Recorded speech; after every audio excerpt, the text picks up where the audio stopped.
ক্রমেই সুস্পষ্ট হচ্ছে বিশ্বের সবচেয়ে বড় গণতান্ত্রিক দেশ ভারতে গণমাধ্যমের স্বাধীনতা নিয়ে ওঠা প্রশ্নগুলো।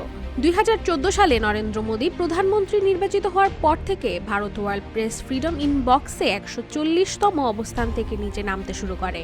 বর্তমানে দেশটির অবস্থান 159তম। গণমাধ্যমের স্বাধীনতার অবমানে এর আগে এত নিচে নামেনি ভারত। মার্কিন প্রেসিডেন্ট ডোনাল্ড ট্রাম্পের পাশে বসে রয়েছেন হাত পায়ে শিকল পরা ভারতের প্রধানমন্ত্রী নরেন্দ্র মোদী। এমন একটি ব্যঙ্গচিত্র প্রকাশ করায় তামিল ভাষায় গণমাধ্যম বিকাতানের ওয়েবসাইট বন্ধের অভিযোগ উঠেছে। বিভিন্ন ভারতীয় গণমাধ্যমের খবর অনুযায়ী মোদীর দল ভারতীয় জনতা পার্টি বিজেপি এই ব্যঙ্গচিত্রটি নিয়ে আপত্তি জানানোর পর থেকে ওয়েবসাইটটি বন্ধ পাওয়া যায়। বিকাতান নামের ওই ওয়েবসাইটটি অভিযোগ করেছে কেন্দ্র থেকে এমন সিদ্ধান্ত নেওয়া হয়েছে। ডিজিটাল ম্যাগাজিন কার্টুনটি ছাপার পরপরই বিজেপির তামিলনাড়ু শাখা আপত্তি জানায়।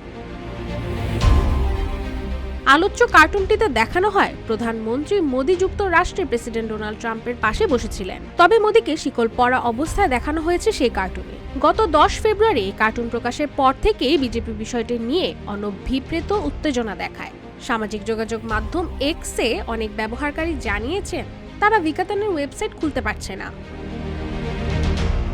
এদিকে এক বিবৃতিতে বিকাতান জানায় বিভিন্ন জায়গা থেকে তাদের ওয়েবসাইট বন্ধ হওয়ার খবর পাচ্ছে তারা, তবে কেন্দ্রীয় সরকারের পক্ষ থেকে এখনো আনুষ্ঠানিকভাবে কিছু জানানো হয়নি তাদের। ব্যঙ্গচিত্রটি নিয়ে বিজেপি সমর্থকরা ও তামিলনাড়ু বিজেপির সভাপতি সমালোচনা করছেন। আন্নামালাই এই বিষয়ে কেন্দ্রীয় সরকারের কাছে অভিযোগ দায়ের করেছে বলেও জানা গেছে। সংস্থাটি আরও জানায়, আমরা সবসময় মত প্রকাশের স্বাধীনতাকে সমর্থন করেছি এবং ভবিষ্যতেও করব। আমাদের ওয়েবসাইটটি কেন বন্ধ হয়েছে তা জানার চেষ্টা করছি এবং বিষয়টি সংশ্লিষ্ট মন্ত্রণালয়ের সঙ্গে তুলনা করছি। এই ঘটনায় নিন্দা জানিয়ে তামিলনাড়ুর মুখ্যমন্ত্রী এম.কে. স্টালিন এক্সে এক পোস্টে বলেন, মতপ্রকাশের স্বাধীনতার কারণে গণমাধ্যমকে বন্ধ করা গণতন্ত্রের জন্য ক্ষতিকর। এটি বিজেপির ফ্যাসিবাদী মানসিকতার আরেকটি উদাহরণ। আমি অবিলম্বে বিকটনের ওয়েবসাইট উন্মুক্ত করার অনুমতি দেওয়ার জন্য দাবি জানাই। রাশিকা হোসেন, রূপালী বাংলাদেশ।